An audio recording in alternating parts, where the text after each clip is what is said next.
और उसमें हमने इलेक्शन कमीशन से जो मांग की कि आप 65,64,000 के लगभग आपने नाम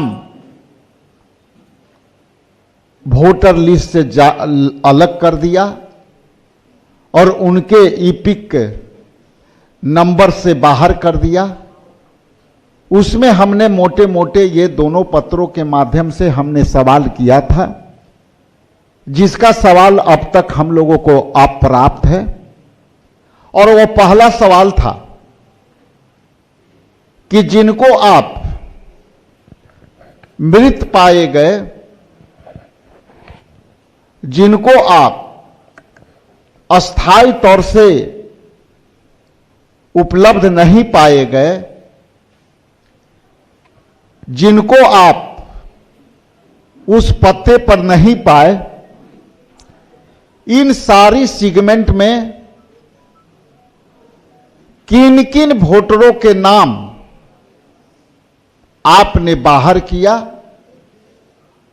उनको वोट देने से वंचित किया, उसकी विस्तृत सूची नाम और पते के साथ और वोटर लिस्ट बाहर करने के कारण इलेक्शन कमीशन बिहार प्रदेश कांग्रेस कमेटी को मुहैया कराए। और हमने अपने लीगल एक्सपर्ट को वहां मैंने लगाया, लेकिन आपको बताते हुए आश्चर्य होगा कि कहीं भी इलेक्शन कमीशन के वेबसाइट पर या उनके प्रेस ब्रीफिंग में जो वेबसाइट पर अपलोड करते हैं, उसमें कहीं भी उनके नाम पता का जिक्र नहीं है। कैसे हटें, उनका क्या नाम था, उनके पिता का क्या नाम था। तो इसलिए इलेक्शन कमीशन जब तक ये बातें नहीं बताएगी, तब तक ले इलेक्शन कमीशन संदेह के घेरे में घेरे जाएंगे। दूसरी बात कि कई ऐसे मृत पाए गए लोगों को सूची से एलिमिनेट करने का जो सूची जारी हुआ है, कल मैं नालंदा में था, एक बूथ पर कई ऐसे लोग हैं जो उनको मृत के नाम पर उनको नाम हटाए गए हैं।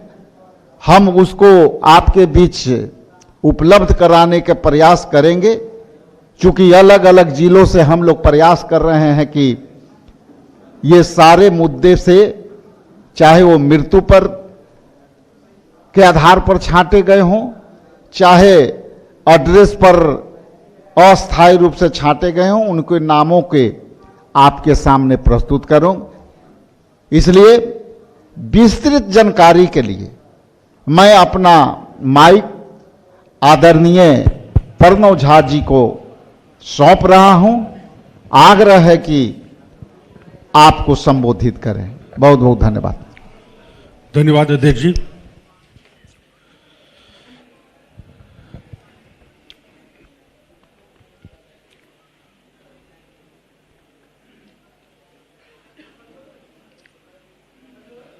अध्यक्ष जी ने आपको विस्तार से बताया और उसका अगर सारांश मैं कहूं तो आज सुबह जब मैंने अखबार खोला यहां,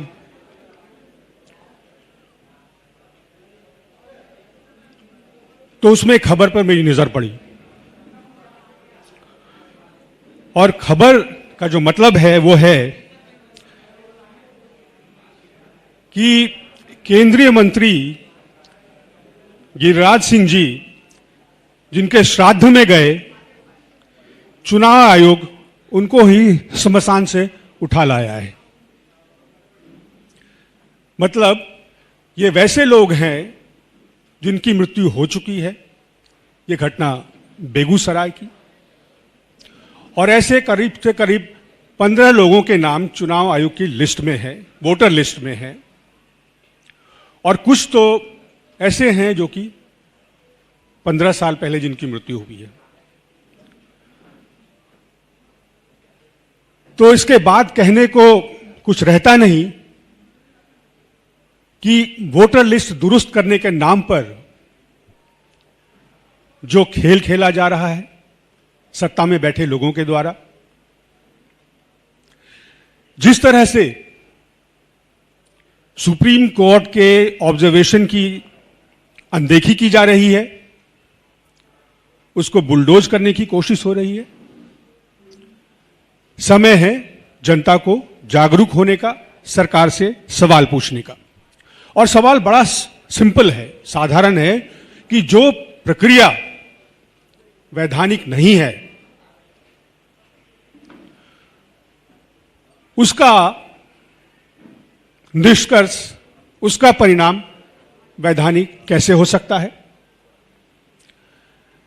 वोटर लिस्ट अगर दुरुस्त करना था, अगर स्पेशल इंटेंसिव ड्राइव करना था, तो राजनीतिक पार्टियों से बात होनी चाहिए थी, नागरिक से विचार विमर्श होना चाहिए था, तैयारी होनी चाहिए थी। कई बार समाज के ऐसे लोगों को चुनाव आयोग अपना चेहरा बनाती है जिनकी क्रेडिबिलिटी होती है, और कभी भी चुनाव आयोग के प्रयास का आशय जो है यह नहीं होता कि वोटरों की संख्या कम कर दी जाए। चुनाव आयोग हमेशा वोटर की संख्या बढ़ाने की कोशिश करता है। यह चुपचाप की गई प्रक्रिया यह बताती है कि दाल में काला है। यह कवायद जो है वो विरोधी पक्ष के वोटरों को वोटर लिस्ट से काटने का प्रयास है, क्योंकि चुपचाप कैसी चीजें की जाती है। चुपचाप चुनाव में चंदा लिया जाता है, चुपचाप पीएम केयर फंड्स में पैसा लिया जाता है, चुपचाप एयरपोर्ट, देश के संसाधन पीएसयूज उसे बेच दिए जाते हैं। ये चुपचाप वोटर लिस्ट का काम नहीं होता, क्योंकि लोकतंत्र का रीढ़ जो है वो वोटर है। और इसमें मजेदार बात यह है कि प्रक्रिया शुरू होने के पहले जो चुनाव आयुक्त हैं उन्होंने कहा कि कम से कम 20% लोग तो कटेंगे, उनका नाम बाहर होगा। यह उनको शुरू में कैसे पता कि 20% लोग कटेंगे, और अब देखे तो कटे हैं। और जब यह प्रक्रिया शुरू हुई तो सारे विपक्षी दल चुनाव आयोग के दरवाजे पे गए गुहार लगाने। आश्चर्य की बात है कि सत्ता पक्ष के लोग क्यों नहीं गए? उनको डर नहीं था कि उनके वोट काटे जाएंगे, कि उनके वोटरों को वोटर लिस्ट से हटा दिया जाएगा, इसका भय उनको नहीं था।